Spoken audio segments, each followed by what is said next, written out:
Hey everybody, welcome back to the Dice Tower. My name is Z Garcia, and today I'm taking a look at 3 small expansions for Ancient Knowledge, Heritage expansion. For Evergreen, this one is the Cherry Blossoms and Bamboo expansion, and then a small expansion for Harvest. This one is called Fall Festival. I'm going to show you how these 3 operate, what they add to the game, and then we'll come on back and I'll tell you what I think of each of them. Here we go.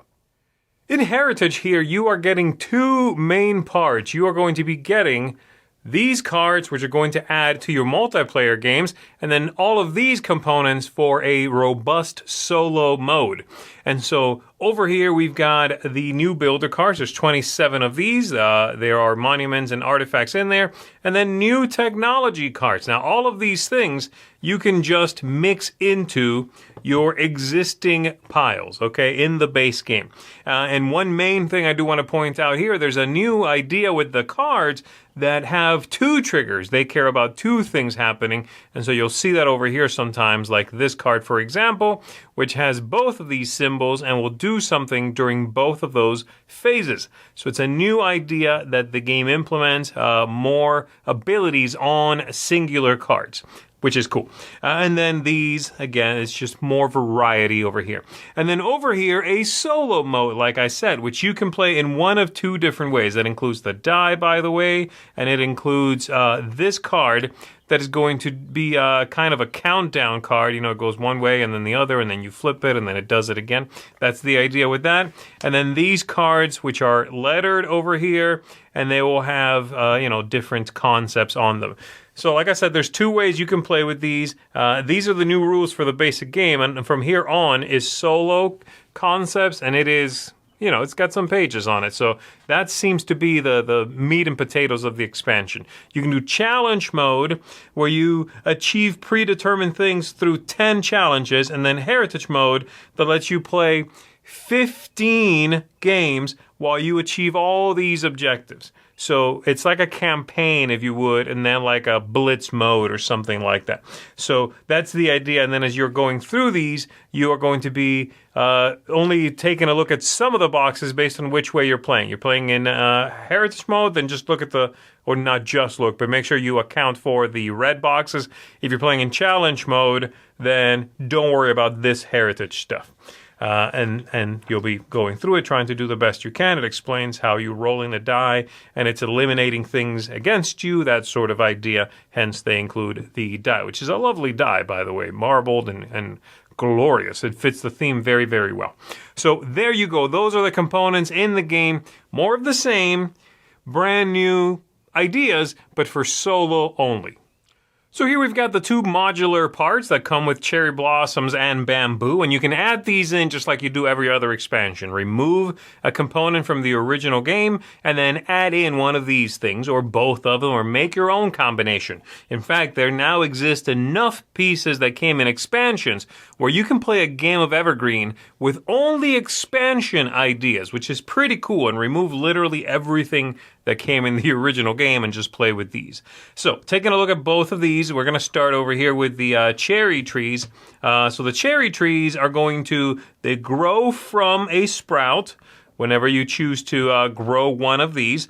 They have a new fertility symbol over here, and in fact, they're kind of all about fertility, where at the end of the game, based on how many cards are in the stack, that's how much fertility this is going to be worth if it is the unchosen card and goes to the fertility area of the game.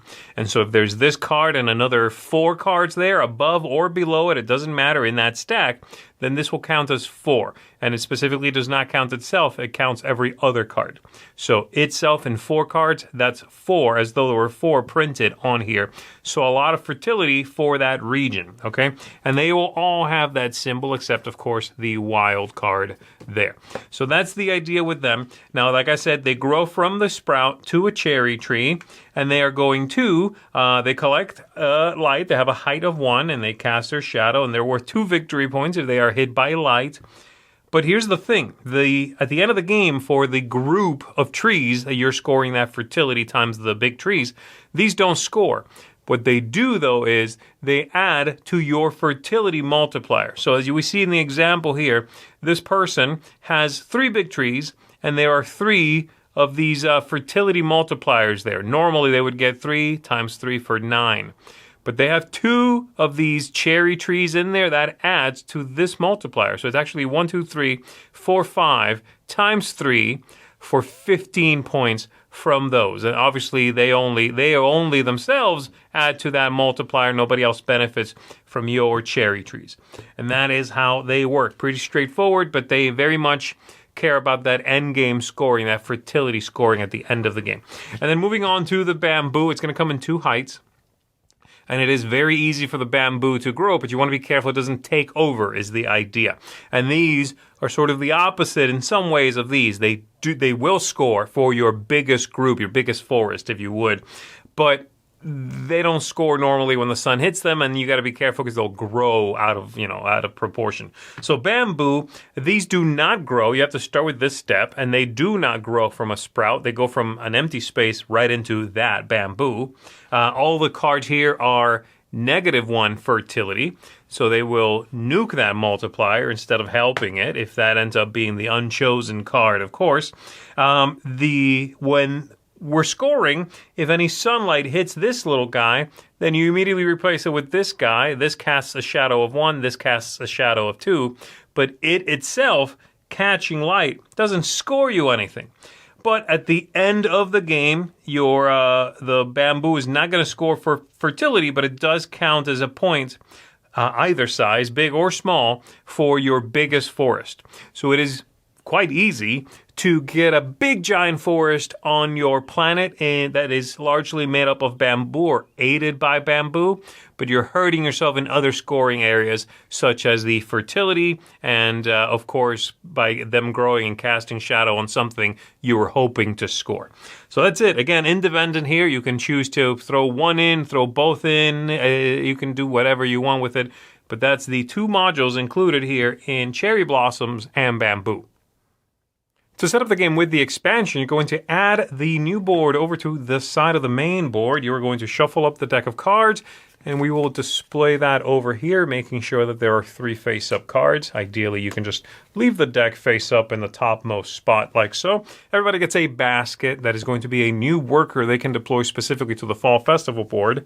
You have a new Sunrise tile that gets added to the other ones. That's going to give you some money and let you go to the Fall Festival, which is what that symbol represents. And then we also have a tile here as a reminder that we're going to put over here next to Harvest in the Fields, and that means whenever you harvest, you may also then go over here and purchase one of these cards. And that's what you're doing. You're purchasing these Fall Festival cards. You can do it there. You can do it from the Wake Up track here, the Sunrise, of course. Or if you deploy over here, and everybody, again, has one of these, on your turn, you can choose to do that instead of sending a worker somewhere else. If you go to the first one, you'll get 2 coins, and you will purchase one of these. You can harvest there if you want to, or you can do this one, which is either make a purchase or take a coin. So if you go there, you'll gain your 2 coins. Only one player can go there. This one is unlimited. And then you'll purchase one of these cards. And they kind of come in 2 flavors. The cards that are going to give you some rule-bending ability and the pies. The pies will look like this. It tells you type, blueberry, how many there are. There are 2 blueberry pies. And then you want to collect these in sets. You want to have different pies, and you'll have a differing score that escalates as you get more and more pies. If you end up with 4 different pies, that'll be worth 12 victory points. Pretty straightforward. And then these are going to give you some sort of way to bend and break the rules. And they are going to matter when you go to specific places. When you go to the general store, you can do that. After you harvest, you can do this. When you place your basket, retrieve it and place it again. Things of that nature after a harvest. Then you're going to gain that grain there per crop type that you harvested. And so you'll keep these, and you'll cash that in whenever it's applicable for the special ability. Or you can keep it, and at the end of the game, every one of these is going to be worth 1 victory point if you did not use it. But that's basically it. 1 new worker, 1 new location to affect, just like the other locations that you may only visit with the basket, and a couple of different ways you can influence that. That's the expansion. Oh, and I should probably mention there's 2 new characters which happen to be adorable. And you can choose to play as them, of course, if you have the expansion. All right, so there you go. Those are the 3 expansions. Let's go ahead and talk about these. I'm going to start with the one I like the least, but that's not to say I did not like it. In fact, I like all 3 of these, and I think they're solid additions to their core boxes, to their main games. But I'm going to start with Ancient Knowledge because I do find this one to have a little bit of an identity crisis, small thing, where a piece of it feels like it's a multiplayer-centric sort of feel, and then there's all of the solitaire thought that went into this, which is lovely and robust. But if you just want some extra cards and you're not a solitaire player, you're still stuck getting a bunch of solo-only stuff, right? Which is fine. And I like it. I think it's a good idea. I like the concepts included in the extra cards. I like more, the more stuff half of this. The solo part is fine for me. I think it's okay. I enjoy it all right. I don't necessarily want to play a campaign of Ancient Knowledge. I enjoy the game as is. I like one-offs. I find it to trigger that part of my brain that enjoys collectible card games without all the baggage that comes with collectible card games. This game gives me that feeling. And the core box, I think, is a fantastic game. One of my top 100 games of all time. The expansion, I think, is pretty good, but I feel like it's going to have a hard time. Some people are going to want that solo experience, and then the extra cards, sure, whatever. Some people just want extra stuff, and then the solo stuff is sort of whatever. So that's kind of where I'm at with it. I care less about the solitaire part of this, but it's good, and I'm glad it exists. It's also a fairly small. It's just you're getting like 20-some cards. That's pretty much it. So there's that too. For me, this one's going to get 7 out of 10. That is still a seal of approval, and I still recommend it. But it is, among these 3, in my opinion, the weakest of the 3.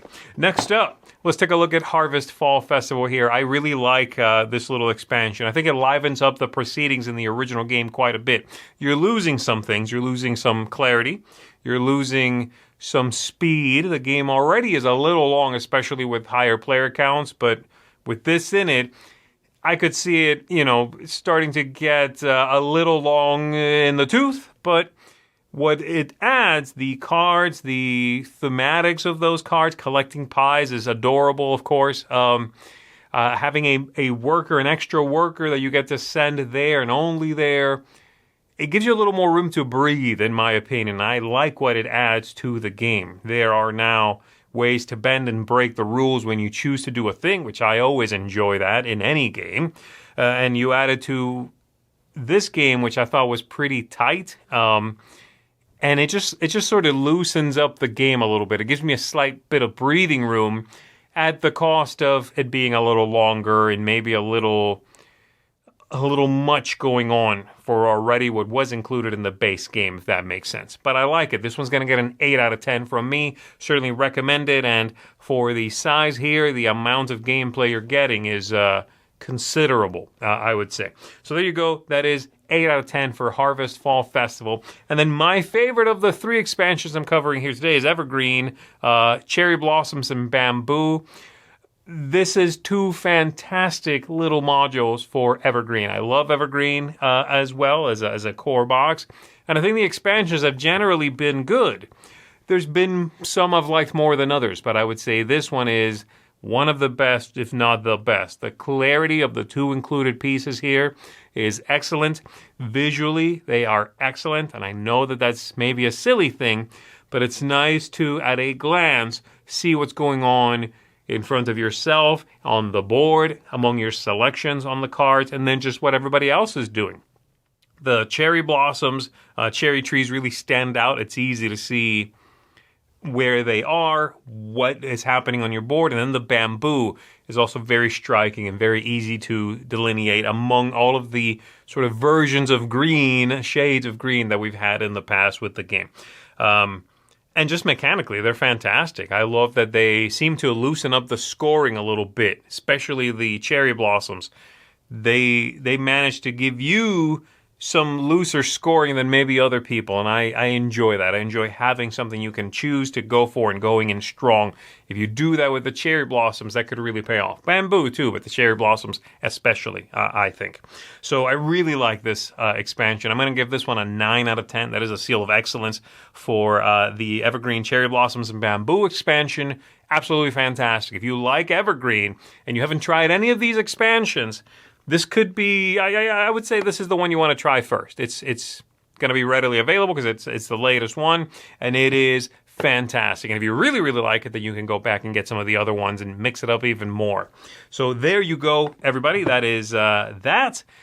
That's a lot of good scores and a lot of neat little expansions. Thanks for checking these out with me. I appreciate it. My name is Z Garcia. I'll see you on the next one.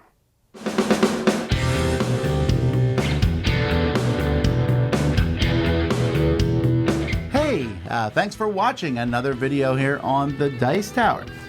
We really appreciate you stopping by and checking our things out. Thanks so much for joining us today. And hey, if you really like what we're doing here at the Dice Tower, then there are different ways to support the Dice Tower. One of those ways is through Patreon. We have links in the description of this video, and we have links to lots of other things we do down there, so definitely check it out. But either way, we're glad you watched us. Tell your friends about the Dice Tower. Until next time, though, I'm Tom Vassell, and I hope you enjoyed this video.